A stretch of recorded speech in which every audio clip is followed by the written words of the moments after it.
Para dun sa mga ayaw manood ng pagkahaba-habang video ng Blue Ribbon Committee, ganito lang yung explanation sa nangyari kahapon. So, si D.E. Alcantara ngayon ay umamin na kung paano nangyari yung proseso. So, ganito nagsastart. Si Yusek Bernardo, meron siya nakukuha mga request mula sa mga senador na itong senador na to nagpasok na 100, let's say 100 million. Sasabihin ni Bernardo, D.E. gawa ka naman ng project na makaka-kickback to ng 25%. So, si senador, gusto niya ng 25%. Pagpapalagay natin 25%, hindi yung exact figures na hiningi, pero for simplicity, 25%.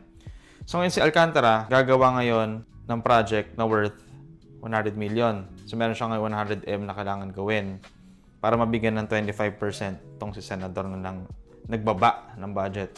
So ngayon, itong contractor ngayon, mapipilitan siya gumawa ng project na below 100M pero in paper worth 100M. Ito yung nagiging problema. So sa 100M, sure ka na 75M na lang magagamit mo dyan.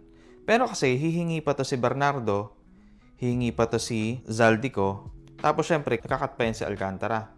So itong 75M, realistically, pagpalagay na lang natin mga 35M na lang yan. Yan na lang talaga yung presyo. Kunwari, flood control project yan na worth 100M, realistically, 35M lang yan. Ito pa yung gross. Kung kukunin pa ng contractor yung kita niya dito, more or less, ang project lang talaga na yan ay worth mga 25M. So parang sacrifice yung integrity ng 100M. 25M na lang talaga yung worth nun. Tapos sinabi rin niya paano yung payment scheme. So nangyari, once mapasok, so sa senador, once mapasok niya dito, sa NEP yung insertions, kailangan nang magbigay ni Alcantara ng around, pagpalagay na natin 10%.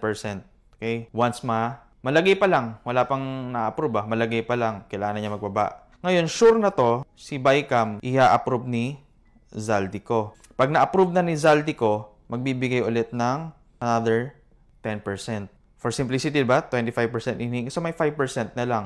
Yung 5% na yon dito na yan. Yung balance, dito na yan sa GAA. So, ganyan nangyayari.